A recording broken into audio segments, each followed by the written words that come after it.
This episode is proudly supported by Anchor Food Professionals.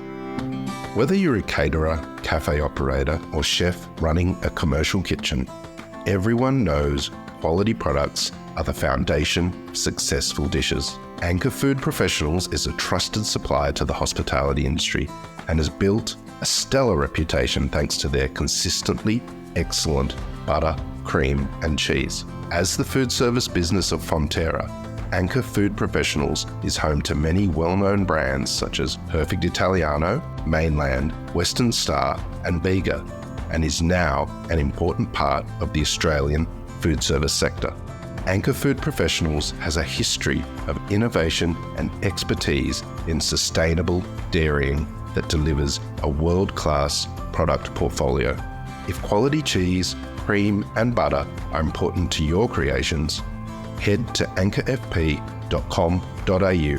to explore the range.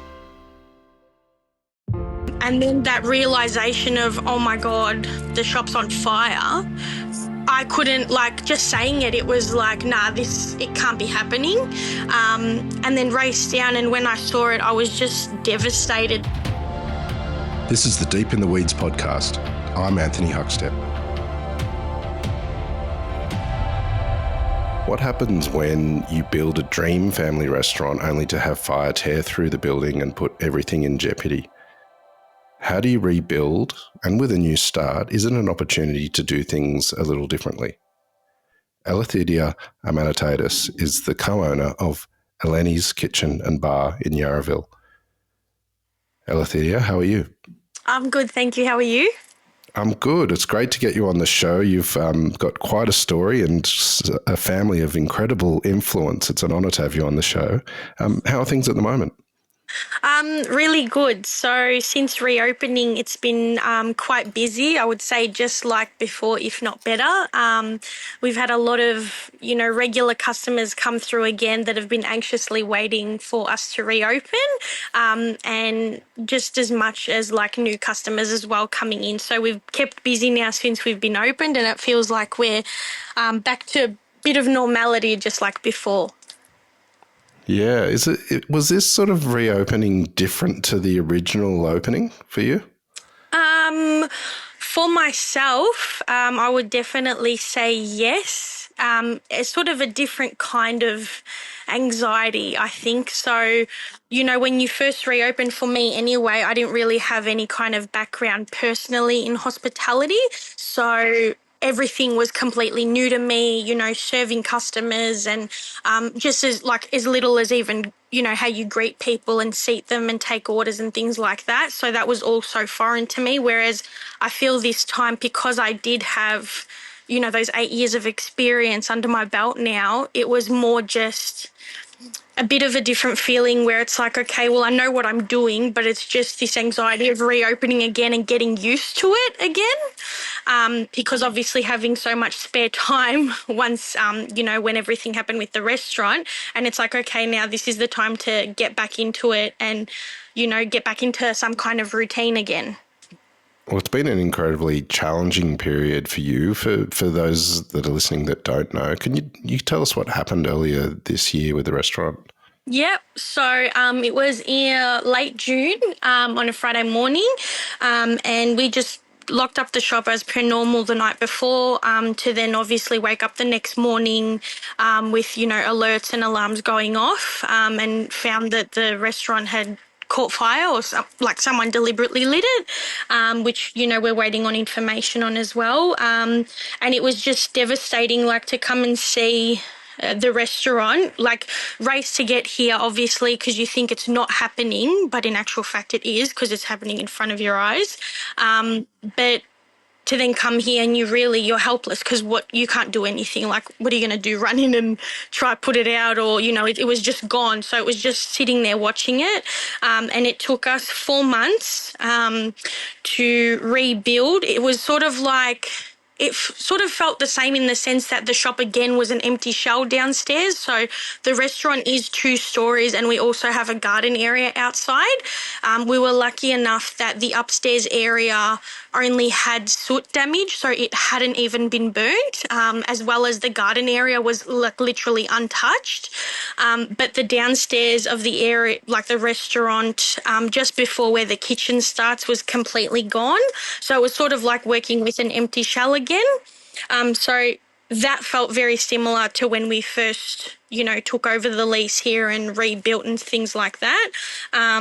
But it was basically gone and took 4 months. We rebuilt it. We made a few changes, just a bit of a facelift, I call it. It's a little bit more modern in our bar area now.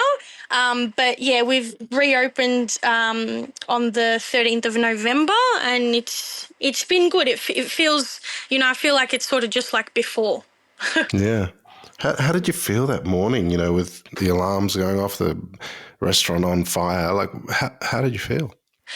Initially, when I got the alarm notifications, I assumed that there was just maybe a supplier that had delivered something and, keyed the wrong alarm code and things like that, which sometimes that happens.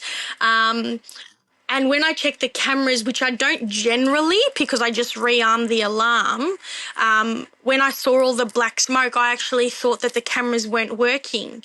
And then that realization of, oh my God, shit, the shop's on fire. I couldn't, just saying it, it was like, nah, it can't be happening. And then raced down, and when I saw it, I was just devastated because it wasn't just that, the restaurant's been here for almost 8 years now in Yarraville, and, we had taken 18 months to build in the very beginning. So it was quite a lengthy process for us because we had a lot of, issues with council and, all sorts of stuff as you do when you're building. But that's like my whole livelihood. Like, I don't know, like everything I do is for the restaurant. So that was really devastating. And just to watch it go in such a matter of it was just so quick, was just shattering.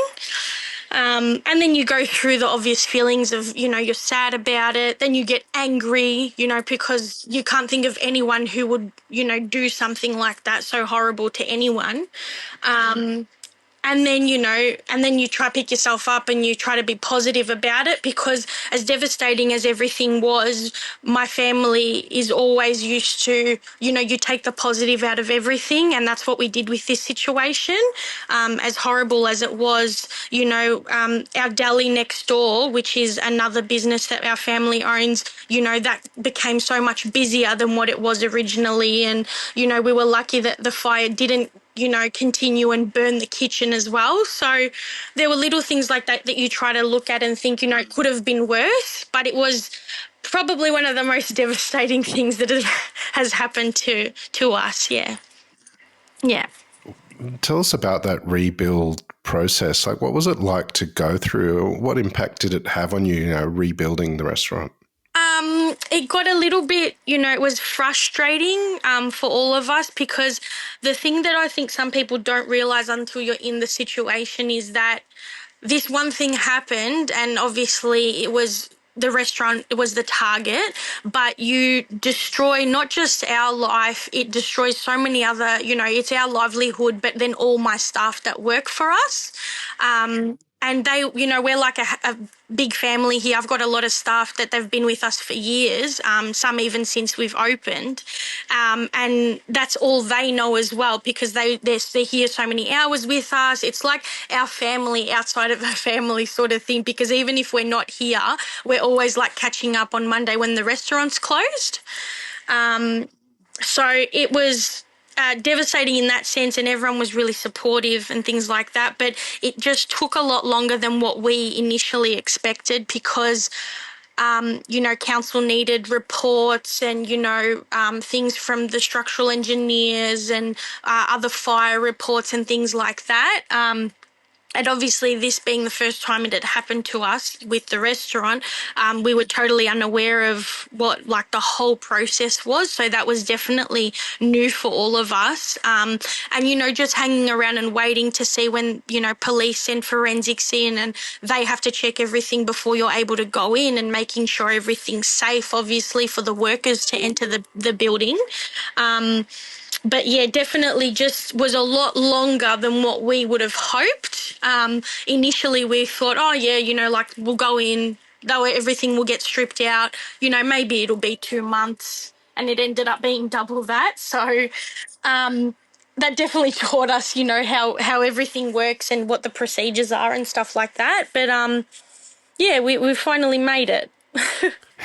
How did it feel when you opened the doors again for the first time? Oh, it was unbelievable. It was sort of like I didn't believe it until we did that, until we let the first round of people come in for a 5:30 dinner sitting.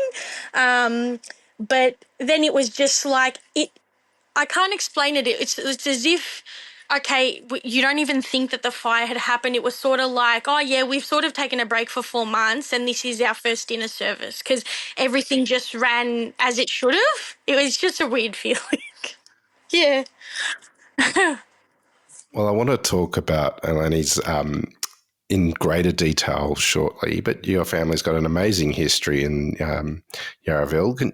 Take us back to when you were young. What was life like for you, and what sort of role did food play? The best. So that's like everything my life was when I was little and still is. Um, just I have like the best memories of being with my sister, who's also co-owner. Her name's Anatoly, and being at both my grandparents' houses over school holidays. And because we'd always be with either my yaya Eleni, who we've named the restaurant after, or my yaya Eleftheria, who I'm named after.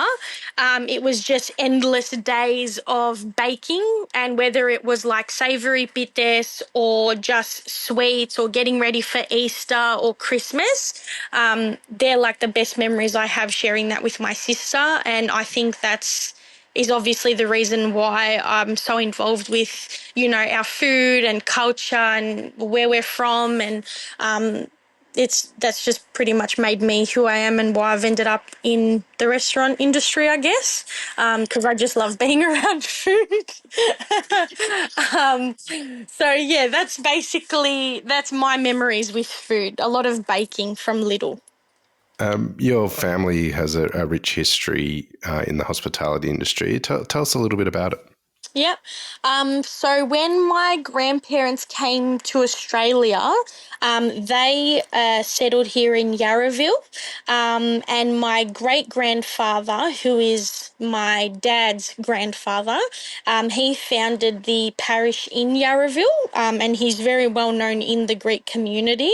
We still have people come through the restaurant and say, oh, your great grandfather, he baptized me and then he married me and then baptized my kids. And it goes the same for everyone that even knows. Like, they'll see photos of him and they're like, oh my God, how do you know him? And it's like, yeah, that's my great grandfather. So that's always beautiful to hear. So he founded the parish here in Yarraville, but then my grandparents, so Eleni and Dimitri, who is my Iyampapu, they opened Yarraville's first Greek restaurant, and I think, if I'm not wrong, it was in 1971. And it was sort of like, I wouldn't call it a restaurant as such like you'd think of nowadays. It's more like cafeteria style. So like a cafe, if you could say that, where it was like all of the Greeks that had come from Greece back then, that they all settled here in Yarraville because this was mainly where they were. They would go hang out there and keep each other company. And Maya Yampapu, I've heard plenty of stories where they've set up some of their friends together and they're still married to this day because they all came here single looking for love as well. So a bit of a I don't know what you could call it, but sort of like a place to hang out and, eat Greek food together, have Greek coffee together, play a bit of Manila or Dovely as we call it. So things like that, sort of a space for them to, be together. Your extended family have had hospitality businesses as well. Tell us a little bit about that. Yes, correct. Yeah. So, where the restaurant is that I just mentioned that my grandparents had, literally like just across the road was also my Theo Nico's sort of Guffinier where they'd play cards and have coffee. And that was my papu's brother. So he had a shop there. My dad's brother also had two pizza shops in Yarraville. And that is where Creative House is now in Yarraville. So there was one there and then one further down on Anderson Street past the railway tracks. And it's also the same pizza shop that was in the first Wog Boy movie. So yeah, that's the pizza shop that they filmed the Wog Boy in. So yeah, there was the pizza shop where there is Cafe Terroni now, which is another Italian restaurant in Yarraville here. That was my grandfather's butcher shop. So that's sort of the butcher shop came into play sort of when we opened the deli next door to the restaurant, and that was a bit of inspiration for all these sort of like New York style sandwiches and very like heavy sort of meat-based sandwiches and rolls as a tribute to my grandfather. So yeah, that we've always sort of played a part in a bit of the hospitality industry. And now all these years later, once everyone sort of closed shop and what we thought probably was the end of it, me and my sister decided to open a restaurant, which it's been a ball of fun, every emotion you can imagine. It's named after Eleni, as you mentioned earlier. Tell us a bit about her. So my Eleni, we're blessed that she's still here with us today, and she still comes to the restaurant every day. She'll have her coffee here with us after she's gone to church around the corner. Sometimes you might find her sort of, clearing plates and things like that if she's trying to help out. But mainly you'll see her just sitting at the back table near the kitchen at the restaurant on the weekend.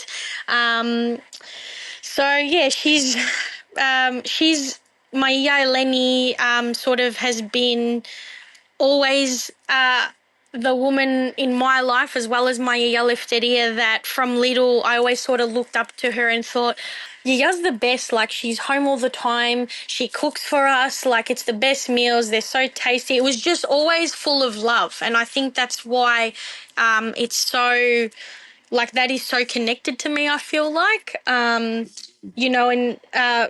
She would feed us and then, we'd hang out and, my parents would come pick us up later on in the evening. But, she always cooked and cleaned and kept her house in order. And it just felt like everything was how it should be. It was perfect. Everything from the food to the cleaning, the house, all of that. And I don't know, that resonated with me, and it's sort of plays a big part in who I am. So I really have both my yas to thank for that, for how they raised my sister and myself. As you mentioned a bit earlier, you opened the restaurant and are in partnership with your sister. Tell us about when you guys decided that you were going to open a restaurant. How did that come about, and what was that process like? Honestly, it was a bit of sort of a conversation of, oh yeah, like obviously being raised with all this, delicious food and knowing the history of our family in Yarraville. And it was kind of like, oh, like why didn't anyone else sort of continue that? And, why don't they have a business in Yarraville that sort of is able to show this and express all this love for food and our culture? And it was kind of like, oh, well, do you want to do it? And Natalie, as I call her, we were sort of like, yeah, well, why don't we do it? And that was the end of that. And then we sort of just jumped straight into it. And when we first opened the restaurant, that came at a time where there wasn't really too many buildings that were like available for lease in the area. And it was quite hard to sort of get your hands on one. And then we had that discussion and we saw that it came up for lease. And despite the fact that it was absolutely like, and excuse my language, it was like a shithole on the inside because there was nothing. And it was just literally, as it was with the fire, it was just two brick walls on either side and everything had to be gutted. And when we signed the lease, it was kind of like, okay, well, now we've done it. I guess there's no sort of turning back. So jumped straight in and, like they say, you just have to keep going so you don't drown. So you just keep swimming, and that's what we did. And 8 years later, we're still here. And I can say that I've learned a lot along the way because I had absolutely no idea what I was doing. But I guess the main thing is that the service was there because, and this goes for all our staff as well, that we always provide exceptional service and, we treat people as if they've come into my home. And that's what I want because I want to everything that I just said about my yayas, about sort of all that love that goes into the food and just sort of that warmth is everything that I want our customers to feel. And yeah, that's how it all came about, and that was the end of it. We did it, and we're still going. Well, what surprised you about running a hospitality venue? Sort of once you sort of got the wheels in motion and were going. To be honest, the most surprising thing I would say is for myself anyway, is how to manage staff, and you're dealing with all these new people and new faces day to day, and it's sort of like if you're not used to it, it's kind of like, well, this is a lot. Like I didn't realize you have to do this. As simple as that sounds, but yeah, really, it is a very sort of, I don't know how to explain it, like a hands-on, you got to be a people person, how to manage and deal with everyone because everyone doesn't there's just so many different personalities and the way, people might react or a comment that someone might make or anything. But that was one thing that I was like, wow, you really have to know how to sort of manage and deal with that. And not take everything to heart, I guess. Just soldier on and kind of, take everything with a grain of salt, I guess. Tell us about the offering that you have there. Are there family recipes that are appearing on the menu? Yeah, definitely. So there is a lot of it's more so like the home cooked meals we have, and as you'd call in Greek, mayirefta, which is like your stuffed capsicums and peppers, the papoutsakia, which is like eggplant halves filled with a vegetable medley. All those ones are something that is obviously comes from my Eleni, but there is also a large variety as well, and the specials that we have that they change pretty much on a weekly basis. That is something by our head chef. So we're lucky enough that Christo, who's our head chef, he's been with us pretty much since the start. And he sort of worked with us where he was happy and he understood our vision as well of what we wanted to offer to our customers. And doing that with him has been the best thing ever because he's got probably about 30 to, I think more so leaning towards 40 years of experience in Greek kitchens, and he's from Lefkada in Greece. So, and his specialty is cooking on the charcoal, which is unfortunately now there's not many chefs that actually do that anymore to the extent that he does. But yeah, that's what he's done all his life pretty much. So, yeah, we have him to thank for that as well. Since you've been open, what's the response been like from locals? It's been huge, very supportive. I have to say that's one thing that was not surprising because we saw how much people supported us during COVID as well when we closed and only offered takeaway. But just to the extent the messages and even phone calls was unbelievable. And I would say that was definitely a big part of helping us get through as well during these last few months. But since reopening, it's just been insane. We've had people, regulars that we've seen during the week and on the weekend, they've come in and they're like, oh, well, we're just here to celebrate that you're open, and we haven't had Greek since you closed. So it's nice to hear that. So yeah, we couldn't be more thankful for the people that have supported us and our customers. They've shown us a lot of love in the last few months. You and your sister are very hands-on with the business. Give us a sense of your day-to-day. What What's an average day like for you? So I'm generally, my sister's lucky enough that she comes generally on the weekends, because she also has a full-time job at Melbourne University. Um, yeah, so that's my sister is definitely the more academic one out of the two of us. So she studied there and she's been there now for almost 10 years. And she comes, helps out here on weekends, and her job will pretty be much like she'll serve customers generally upstairs in the restaurant, with some of the other wait staff, and be a bit of a barman or barwoman. Um, and myself, because I'm here full time, and I'm always here. So my day would be like today. I'd be here, say, at about 9 o'clock. So I come check in on everyone at the deli next door because we're open from 9 till 3 there. And then once I've sort of checked on everyone in there, I'll come next door into the restaurant and we open for lunch at 12 o'clock. Hang around, see what paperwork, sort of admin stuff I have to do, check through emails and things like that. And then I also have like a factory kitchen because I make cakes as well. So I make the cakes for the deli and for the restaurant, but I also do custom cake orders.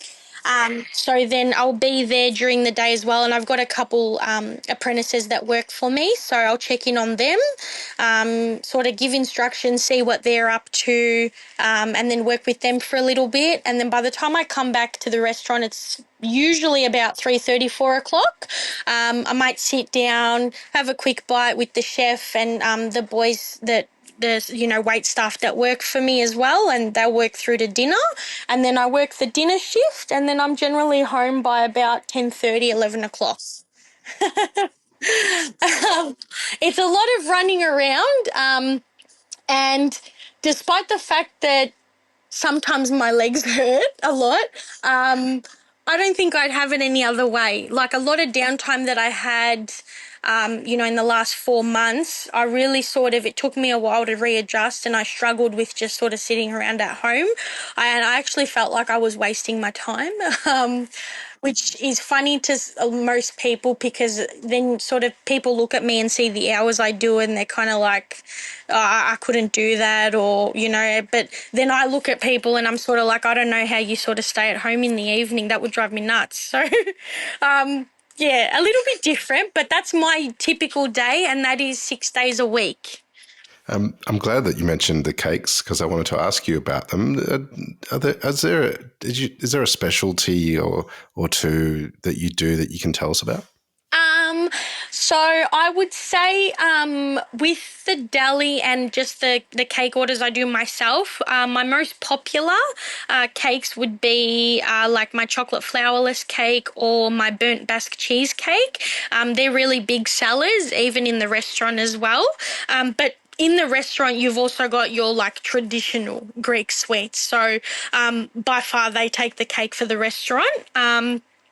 But my specialty, I would definitely say, is those two in terms of sweets. And then savoury, my spanakopita. So I do them as well for the deli, and we do like just individual pieces.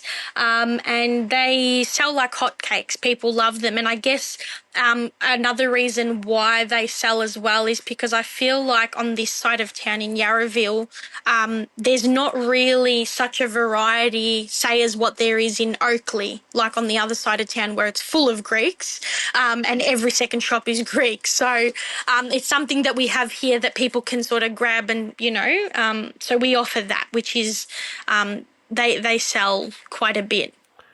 Well, it's amazing to hear that you're up and running after such a traumatic year. What do you love about what you do? The biggest thing for me, obviously, I work with my family, obviously, which is huge for me because we're very sort of tight knit. But it's the fact that everything I've grown up with and how my young people raised us and my parents and all that, I can just I can show that to everyone, and I can give them the opportunity. Each customer that comes through our door, they can experience something like that. And that makes me happy, because they are those memories that I shared with my yumpa bull and my sister and my parents from little. I feel like they're so special to me, and it makes me happy that I can share that with people. Even people that don't know me, all these customers that come through the door, they can sort of just have a little bit of what I grew up with, and all that love and the warmth that I felt, I sort of share through, the kitchen now, and even just the service, just being able to share that makes me happy. So, yeah. Well, it's so fantastic to hear that you're open again and that everyone's rushing through the doors. It's an absolute honour to have you on Deep in the Weeds today. Please keep in touch and we'll catch up again soon. Thank you so much, and I was so happy. Thank you for asking me to come on. This is the Deep in the Weeds podcast. I'm Anthony Huckstep. Stay tuned as we take a deep dive into the lives of the incredible people who ply their trade in the food and hospitality sector. Special thanks to executive producer Rob Locke for making this all happen. Follow us on Instagram at Deep in the Weeds Podcast, or email us at podcast@deepintheweeds.com.au. Stay safe and be well.